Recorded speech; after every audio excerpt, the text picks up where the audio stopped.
जी class बिस्मिल्लाहिर्रहमानिर्रहीम exercise 4D और मैं इसका करने लगा हूँ क्वेश्चन नंबर 4।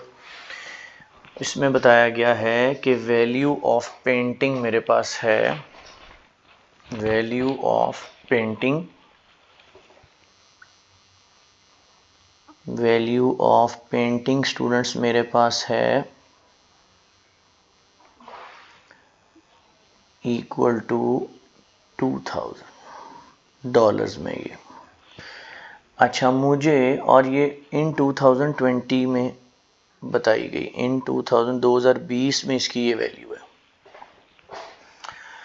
अच्छा इनिशियल वैल्यू बतानी है, वैसे तो यही आ जाएगी इनिशियल वैल्यू, लेकिन फिर भी चले हम फार्मूले की मदद से कर देते हैं।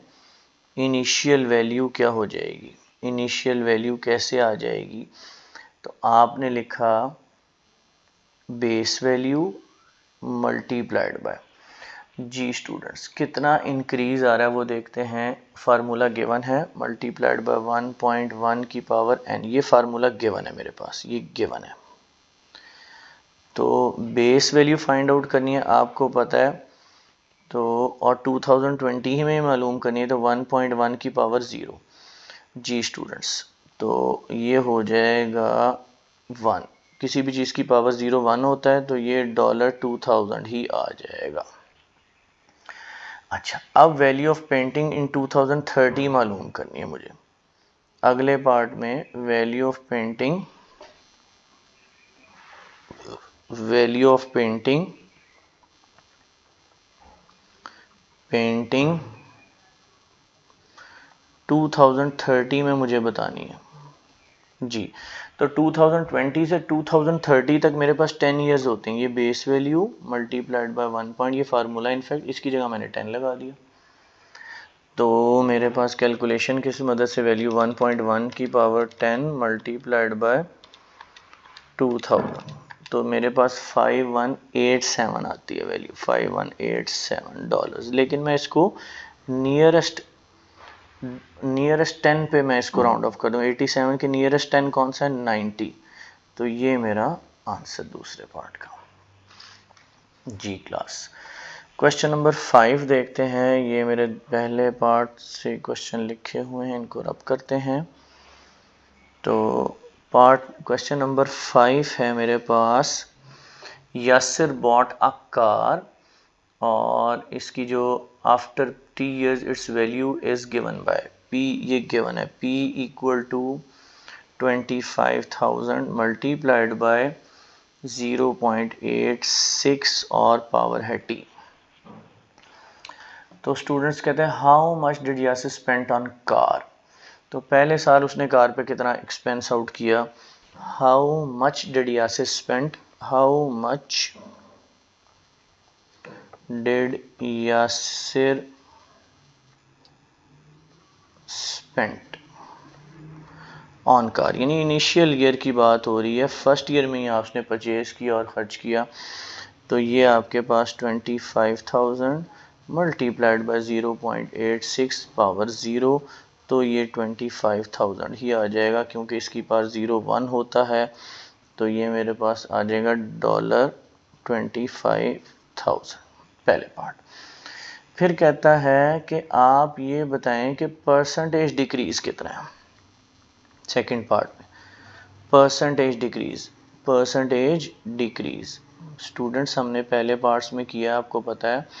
यहाँ पे 0.84 आ रहा है, तो इसका मतलब ये 84% है। इसको अगर 100 से मल्टीप्लाई, 84% है, तो 100 से कितना बिलो है, तो ये सॉरी यहाँ 86 है, सॉरी ये 86% है मेरे पास फार्मूले में। इसको यहाँ 0.86 का मतलब क्या है, 86% से ये मैंने वैल्यू। और डिक्रीज कितना है, 100 से कितना डिक्रीज है, तो 100 माइनस 86 आ जाएगा 14% आपका आंसर जी। स्टूडेंट्स क्वेश्चन नंबर 6 की तरफ मूव करते हैं। क्वेश्चन नंबर 6 है, नंबर ऑफ कस्टमर्स का फार्मूला दिया है, नंबर ऑफ कस्टमर्स ये है n equals to 30 multiplied by 1.2 की पावर t। कहते हैं इनिशियल नंबर ऑफ कस्टमर्स, पहले पार्ट में वो पूछता है initial number of customers, initial number of customers, वही वाली बात। तो ये आ जाएगा 30 मल्टीप्लाई बाय 1.2 की पावर 0, तो 30 मल्टीप्लाइड बाय 1 हो जाएगा और ये 30 ही आ जाएगा, पहले साल इसके कस्टमर्स। फिर कहते हैं जी number of customers in after 3 years, second part है नंबर ऑफ कस्टमर्स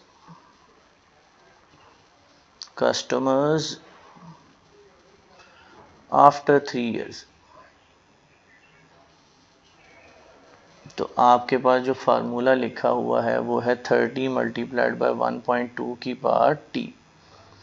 फार्मूला ये है ना, n equal to 30 multiplied by 1.2 की पावर t। अब t की जगह मैंने 3 लगा देना है, 30 मल्टीप्लाइड बाय 1.2 की पावर 3 जी। 1.2 की पावर 3 मेरे पास होता है, मल्टीप्लाई बाय 30 करूँगा तो 51.84। तो नियरेस्ट नंबर पे हम इसको राउंड ऑफ कर देते हैं, क्योंकि नंबर ऑफ परसेंट पॉइंट्स में नहीं हो सकता ना। ये नहीं हो सकता कोई जगह लोग हैं 51.2 लोग हैं, नहीं, या तो 51 लोग हैं। आप इसको राउंड ऑफ कर दें 52 number of people, number of customers में।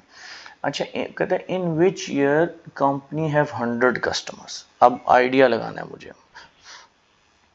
इन विच ईयर, थर्ड पार्ट है स्टूडेंट्स इसका, in which year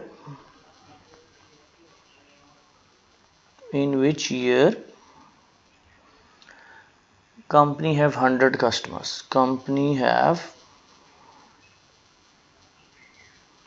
100 customers, किस साल में उसके 100 कस्टमर्स होंगे।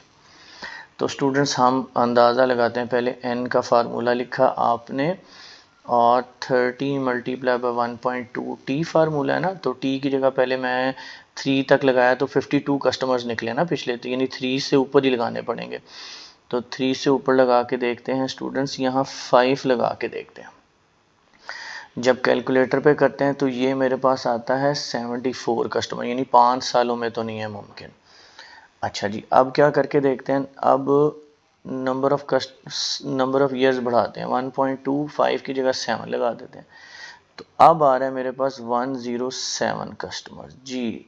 तो 7th ईयर में जाके कंपनी के 100 कस्टमर होते हैं। उम्मीद है आपको मेरा लेसन पसंद आया होगा। मेरे चैनल को सब्सक्राइब करें, वीडियो को लाइक, दोस्तों को शेयर करें। अल्लाह हाफिज़।